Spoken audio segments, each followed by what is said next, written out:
আমি যে মাঝে মাঝে ফেসবুকে লিখি মায়া এক অদ্ভুত রহস্যময় অনুভূতি, যেটা প্রকাশ করা যায় না, কাউকে বোঝানো যায় না।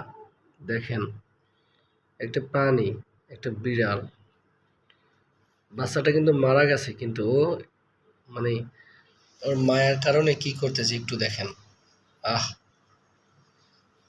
মালিক, বোবা প্রাণী। দুইটা বাচ্চা ছিল, একটা জন্মের 3-4 দিন পরে মারা গেছে। এটা ছিল আমি ওর আম্মুরে খাবার টাবার দিতাম, আর ব্রেড খাইতো আর মাছ খাইতো, সো আর কিছু খাইতো না। তো আমার মনে হয় যে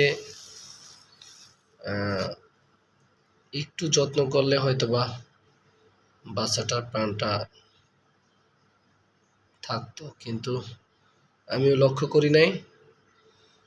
বিকেলে সুস্থ ছিল, হাঁটাহাঁটি করছে। একটা বিষয় আপনাদেরকে বোঝাইতে চাই, সেটা হচ্ছে যে দেখেন দেখেন এই কত আর মায়া। এখন আমি কি করতে পারি বলেন? এটাকে ফেলে দেওয়া ছাড়া তো আর কোনো উপায় নাই। ও যতই মায়া করুক, কিছু করার নাই। কিন্তু আমি একটা কথাই বলতে চাই, সেটা হচ্ছে মায়া জিনিসটা কত অদ্ভুত, কত রহস্যময়। আসলে ভাষায় প্রকাশ করতে পারতেছি না। ও কিন্তু বুঝতেছে যে ওর বাচ্চাটা মারা গেছে। দেখেন, ম্যাও ম্যাও করতেছে, অসহায় প্রাণী। আহ, এই হচ্ছে অবস্থা।